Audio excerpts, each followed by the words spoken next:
Ladies and gentlemen, because I don't know everything and I haven't tested every vehicle in every single situation, there's some vehicles I just don't have an opinion of.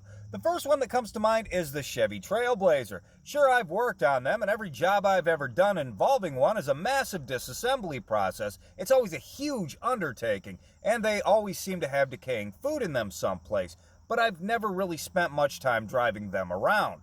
Now, the nameplate Trailblazer is just a spin-off of a trim level for the S10 Blazer. General Motors likes to do that. That's where the name Silverado came from. It was originally a trim level for some of their trucks. Now it's just the name of their truck. The 99 to 2001 Trailblazer is an S10 Blazer. Then they started making this thing in 2002. And they continue making it all the way up till 2009 when they stopped. They didn't bring the nameplate back for another 12 years. Brought that nameplate back for a dinky little subcompact with a million different drivetrain options that for all intents and purposes are exactly the same. You're not blazing any trails with that thing. It doesn't deserve to wear its little white off-roader Smurf hat. But we're not here to talk about that thing or the S10 Blazer before all of them. We're here to talk about the Richard between it, the 2002 to 2009 Chevy Trailblazer.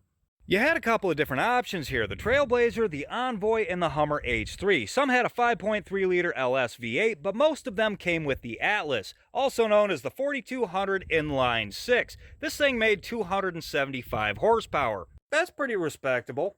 At 6,000 RPMs, 6,000 RPMs. Have you met the drivers of these vehicles? The only time they see 6,000 RPMs is when the baby mama tells the not the father he can't see the kids that aren't his this weekend because there's a party at a campground. 6,000 RPMs.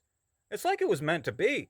Besides the quirky RPM thing and the weirdly low clearance for a four-wheel drive vehicle, it's not a bad car to drive around in. It feels solid, sturdy, but it still rides nice, and it handles a lot better than you would think it would based on its appearance. And you've got a lot of headroom, a ridiculous amount of headroom, an almost cartoonish amount of headroom. So if you're a vertically endowed person, this might be the car for you, freak. As far as problems with the vehicle goes, I've done a lot of valve train work, which requires removing the oil pan so you can remove the timing cover, so you can remove the cylinder head.